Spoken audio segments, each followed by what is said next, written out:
So I am happy to welcome our next speaker, Lorenzo Canonico. His talk will be on diversity, the key to a collective intelligence in the age of AI. So Lorenzo is lead data scientist at Rombot. Earlier this year, he was invited to give a TED Talk about his PhD research in AI and collective intelligence. He was also invited to join the board of the Christian Transhumanist Association after speaking on the theological implications of AI development. And fun fact, he's also coach for a nationally ranked high school debate team. Ooh. So without further ado, here is Lorenzo. Nice to meet you, everybody. My name is Lorenzo, and I'm here to talk to you today about collective intelligence and diversity. But first, I'm going to start with one of my favorite experiments of all time. I want you to watch this video and count how many times a basketball gets passed around.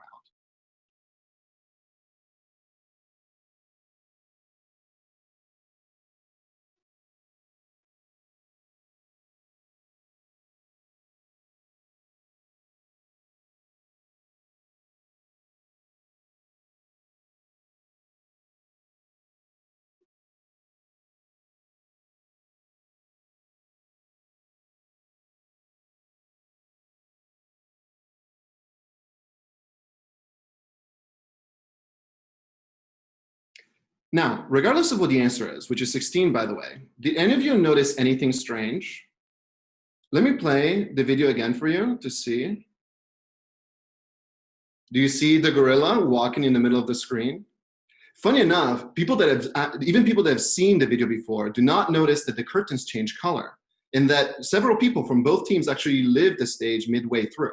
This is a great example of motivated perception, which shows us that precisely when we're most focused, our perception narrows down, and that the only way we can access our full understanding of the world is if we can aggregate multiple independent perspectives. Because somebody will see the basketball passes, somebody will see the curtains, somebody will keep track of the people on each team, and somebody will see the gorilla. But only when everybody comes together can we actually see everything that's happening. What I want to talk to you today about is the way we can overcome this kind of cognitive bias, which is collective intelligence. Now, many of you have probably heard of those experiments where they ask a classroom full of students to guess the number of jelly beans in a jar.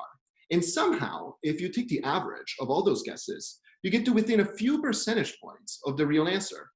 Scientists for a long time thought that this was just a basic statistical property of taking the average of a large sample.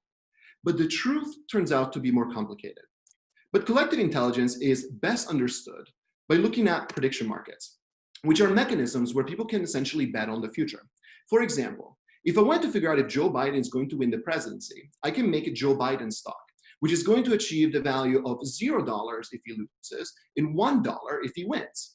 And as people begin trading Joe Biden stock and the price converges around 60 cents, then it would be clear that the consensus probability of the prediction market would be that Joe Biden has a 60% chance of winning the presidency. It turns out that the estimates made by these prediction markets are better than the experts themselves, whether it's in the case of predicting the Oscars, whether it's in the case of forecasting scientific breakthrough, or even elections and entire geopolitical events. I actually have an example from recently. The pulley market prediction market showed that the participants actually were able to figure out that Kamala Harris was going to be the vice presidential nominee for the Democratic Party before the announcement even came through. And the reason why prediction markets are able to do this is because of collective intelligence, the ability for groups of people to arrive at insights collectively through the information that they gather individually. Collective intelligence operates under 4 principles. The first one is decentralization. You do not want all the information to come from a single place. You want the process to be distributed, much like a market. The second property is independence. That's because in a room full of people declaring that 2 + 2 = 5, most of us would give in to peer pressure and agree, which is why privacy is so important, because the ability to dissent from the crowd is the foundation for original thought. The third principle is aggregation. As long as you gather information, you have to fundamentally bring it together to synthesize it into a useful insight, which is why if we keep being divided and not united, as opposed to different and unified, we will never be able to achieve the insights collectively through the information that we gather individually. But the most important principle behind collective intelligence is diversity. Diversity not from a social justice perspective, diversity from a cognitive perspective. Let's look at an example.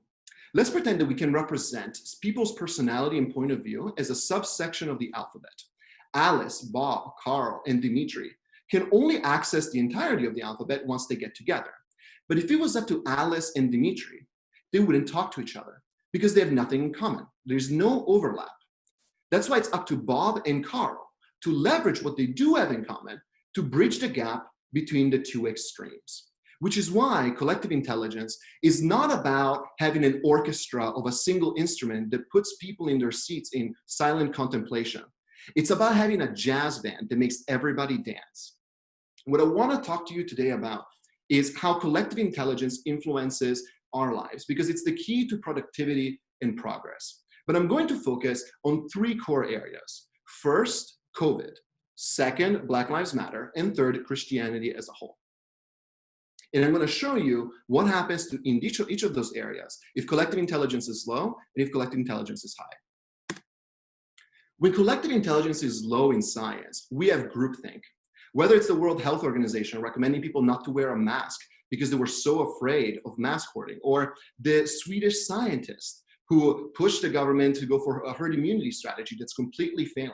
Whenever the consensus in science becomes one-sided, elite experts inevitably march us towards disaster.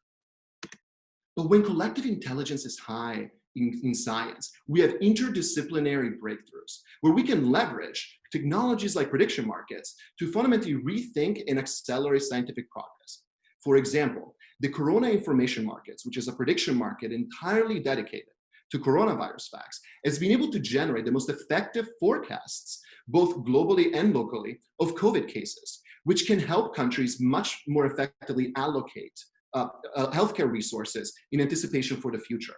But overall, collective intelligence should make a re-question single-minded pursuits, like the single-minded pursuit of a vaccine that may never come, which can actually come at the expense of noticing that one of the most effective treatments for coronavirus right now is a blood transfusion from people who have effectively recovered from coronavirus into patients that are experiencing coronavirus right now.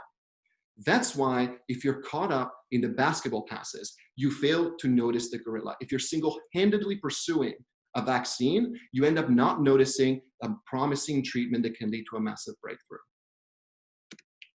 Let's talk about Black Lives Matter. When collective intelligence is low in a decentralized movement like Black Lives Matter, identity politics takes over.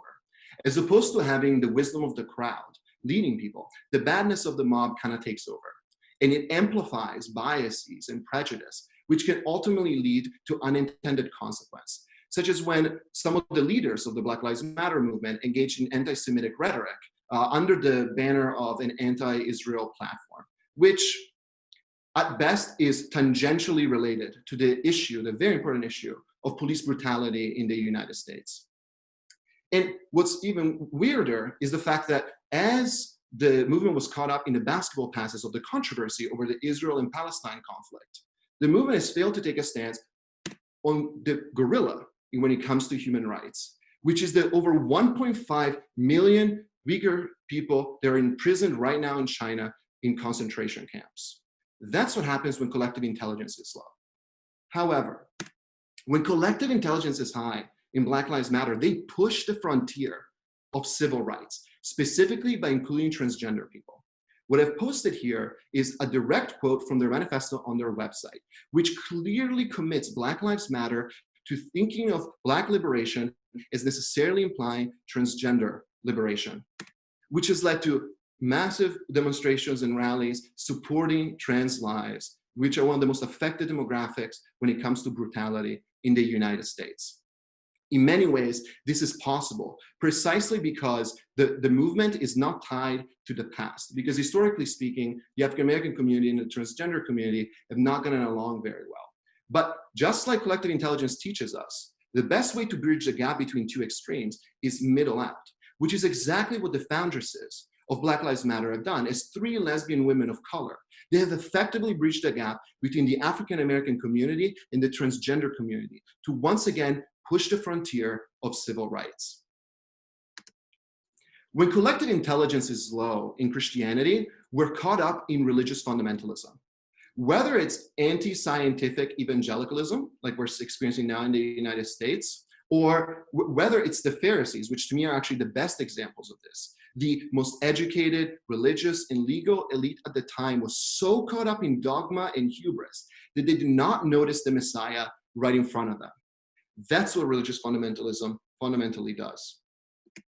But when collective intelligence is high in Christianity, we can lead the world through a vision of nonviolence, like the Selma March, where people from all races and from all creeds came together to use nonviolent direct action to overthrow an oppressive power structure the way only Jesus does. Not through violence, not through force, but through love.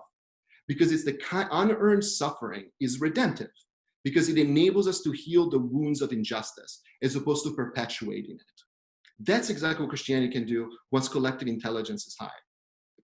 And I would be remiss if I didn't give a particular shout out to Bayard Rustin, the organizer of the March on Washington, the man who introduced Martin Luther King to nonviolence after marching with Gandhi, who famously said that his activism did not spring from him being African American, but rather from him being a Quaker, showing us how so much of the legacy of the civil rights movements was grounded on an enlightened vision of Christianity that treats everyone as part of the human family.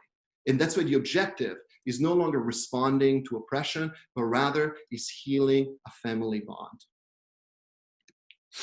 But that one of the things that collective intelligence kind of forces us to do is reconsider the way we approach diversity, because it becomes less about quotas and to promote social diversity, and instead it focuses a lot more on inclusion and neurodiversity. First, of people on the autism spectrum. This is Michael Burry, who is one of the most successful investors of all time. He made over $1 billion in the middle of the financial crisis. And he did so by betting against the housing market when everybody else thought that he was crazy. He's also on the autism spectrum. And we're only now beginning to understand that the mirror neuron system of people on the autism spectrum differs from that of neurotypical people. And usually it's framed as a bug, because it makes it more difficult for people on the spectrum to learn language through imitation. Instead, it's a feature, because it makes people on the autism spectrum less susceptible to peer pressure, which enables them to retain a contrarian perspective despite what the rest of the world thinks. The second main demographic when it comes down to neurodiversity is transgender people. This is Martine Rothblatt, the founder of SiriusXM, who has revolutionized the world when it comes to satellite technology and space technology. And she did all of this way before Elon Musk. She also studied United Therapeutics, a biotech company that has already cured a bunch of rare diseases, which has made her the highest paid female CEO in pharma and biotech. Most importantly, however, she is the first openly transgender CEO in the world. And a few studies came out last year actually showing how transgender people are less susceptible to optical illusions, showing us that we've barely scratched the surface when it comes to understanding the kind of value transgender people can bring into our society, which is why collective intelligence requires us to commit to this kind of inclusion of neurodiverse people. Because the most valuable type of diversity when it comes to intelligence, because collective intelligence, is not social, it's cognitive. And it's always easy to look at neurodivergent people as disabled people who need to be helped to avoid the worst possible scenario, as opposed to individuals whose potential remains untapped because we refuse to empower them to contribute to the collective intelligence of our society. And that needs to change, and it can only change if we ground our vision for the future in collective intelligence. But I would be remiss if I limited the conversation of collective intelligence to just human intelligence. Artificial intelligence is just as important. Many of you have probably heard of those studies where an AI beats a doctor at diagnosing disease. But rarely is the question asked, what happens if an AI and a doctor actually work together? The few studies that exist on the subject all point to the same conclusion. Performance goes up because the intelligence of the doctor and the intelligence of the AI are different, but in complementary ways, which is why when they work together, collective intelligence emerges. Overall, the key takeaways I hope you get from this presentation are that collective intelligence is super key. And that's why nuance is way more important than dogma in all human endeavors. Secondly, when it comes to collective intelligence, cognitive diversity is way more important than social diversity, because the kind of diversity that enhances collective intelligence is not of race, it's of experience. It's not of gender, it's of personality. And it's not of class, but of ideas. Because once again, the kind of diversity that enhances collective intelligence is not social, it's cognitive. But most importantly, as we envision a world where Christianity, a collectively intelligent view of Christianity can improve the world, that means that we need to prioritize the inclusion of people on the autism spectrum and transgender people and neurodiverse people at all levels, just as much as we commit to the development of artificial intelligence. Because hopefully, once we get together, we're no longer going to be caught up in the basketball passes. And instead, everybody will be contributing their point of view so we can see the full landscape of human possibility. Thank you. Thanks, Lorenzo. That was a really great talk. I really liked how you tied collective intelligence with a lot of events that are going on with COVID, with Black Lives Matter, and just like kind of making it very practical, and also tying it with AI too. So thanks for doing that. I will turn it over to John now. Thanks so much, Joy. And thank you, Lorenzo. It's great to be able to connect with you in this capacity. I know that we work in the same field of collective intelligence and AI, since I'm at CrowdSmart and you're at Roambot, which is great. So I love the synergy that's there. And thanks to us being able to connect before and being in the same industry, I'm not going to put on the kid gloves, boxing gloves. We're going to go and talk about the real questions with our audience. So the first question, I'm going to say straight out, would love your opinion on a divergent viewpoint from the one that you expressed. The viewpoint is that as Christians acknowledge that Jesus was the perfect human, somebody that was a model for them to follow, he was not somebody that had autism. He was not somebody that had certain defects of what someone would classify as birth defects or congenital defects. And so those are things that can lead to greater neurodiversity. But what this belief system is saying is that because Jesus is a Mark I human, like in terms of the modeling, then when creation is restored to its original design, people will be restored in their new form into a Mark I human, a human that has less cancer, or I mean, not less, no cancer. And in that regard, so what you're sharing is compelling and there's data that's backing it up. But what do you feel like is that middle ground between this belief that in Jesus being a Mark I human, so people are totally okay with taking Down syndrome out of the population and genetically engineering it away, genetically engineering away inclinations that we could find towards deviant behaviors? Like, how does that sit with you in their worldview of Christianity and yours? Great question. A lot to analyze there.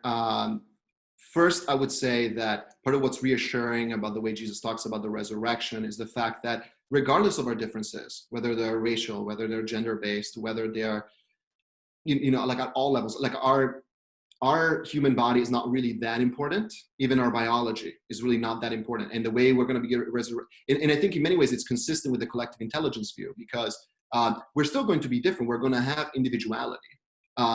And so the question becomes, wait, but if our individuality is not driven by our bodies and the way in which society acts upon our bodies, then how can you have individuality?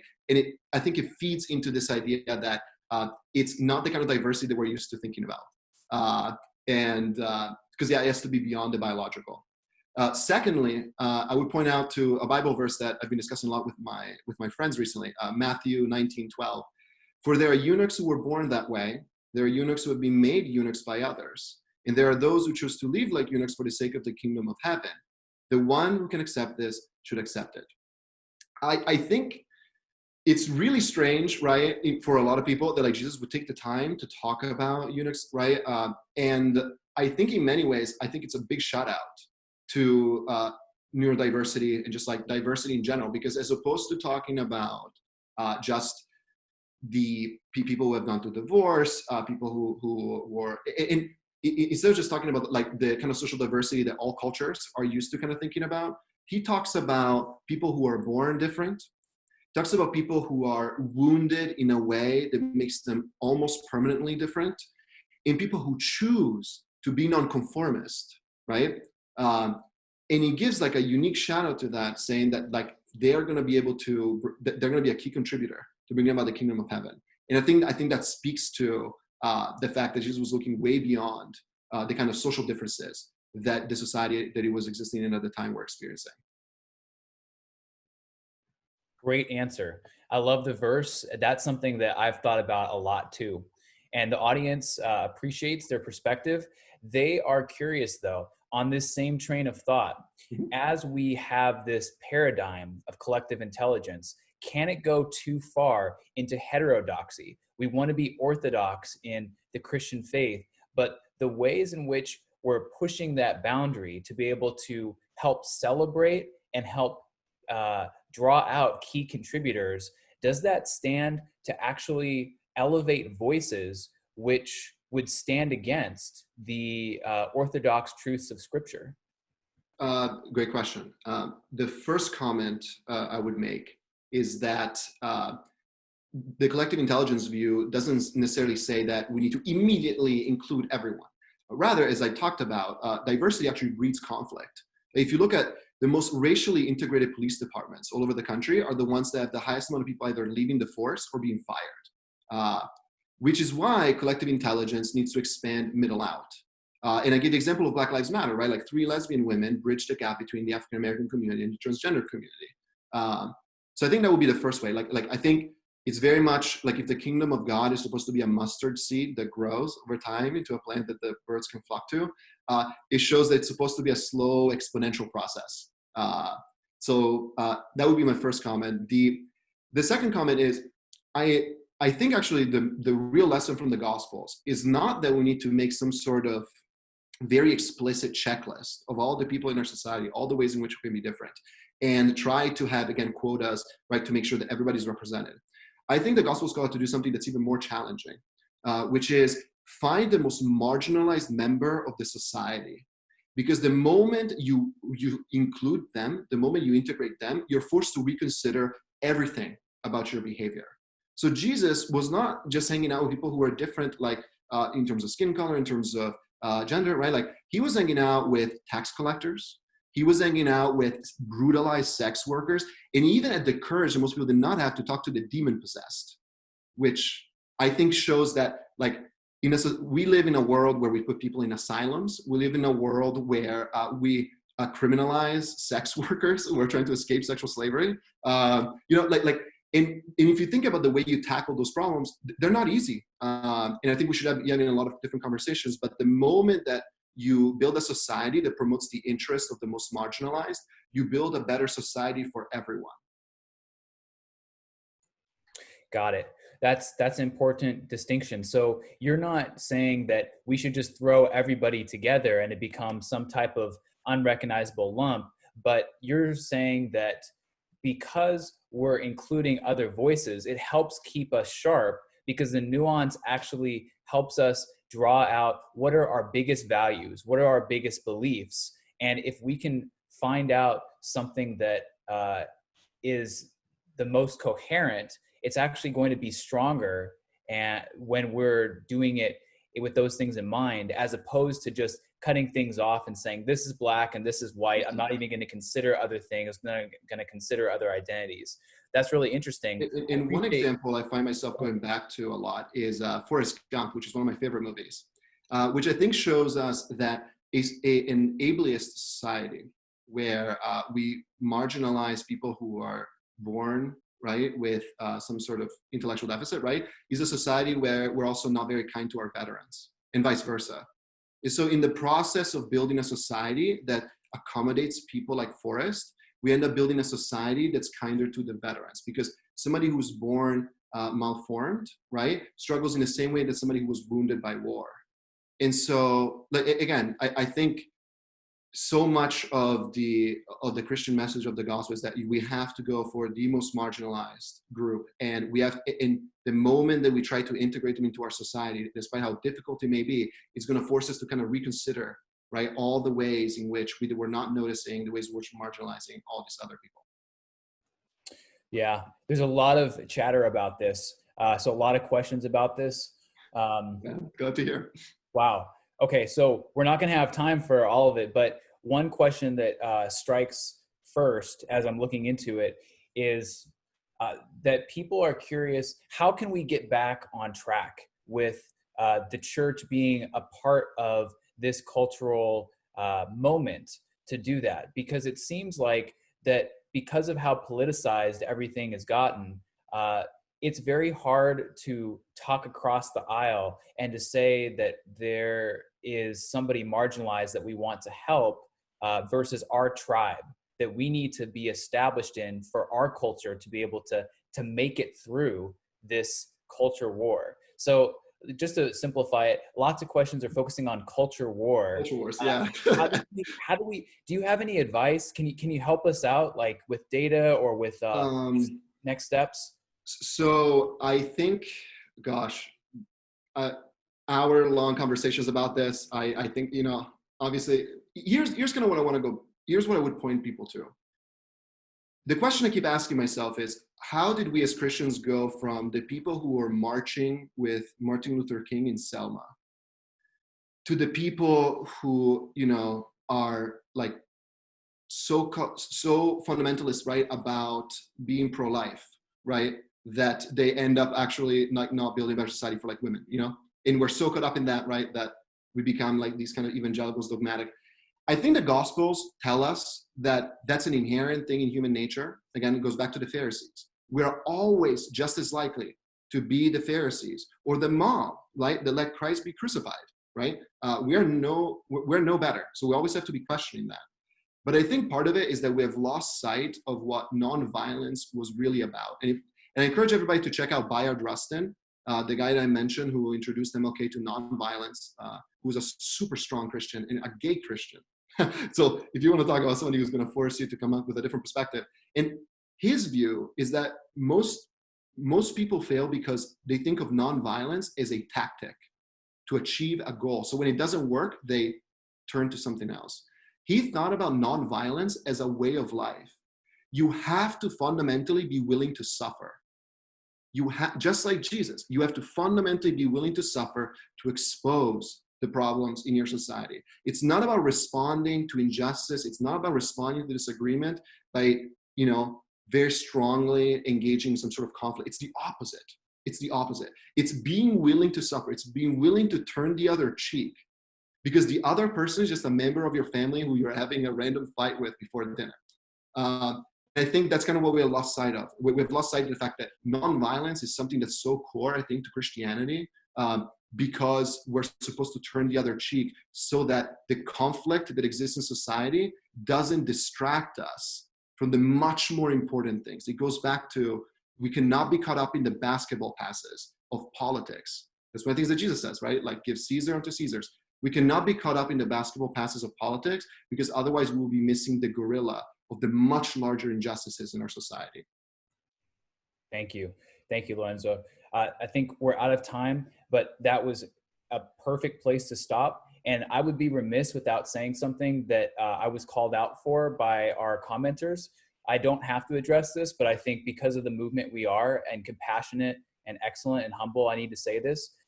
Something that I spoke to Lorenzo about was saying that there were defects that were associated with certain people because of ways that congenital or any other way of their growth trajectory was different.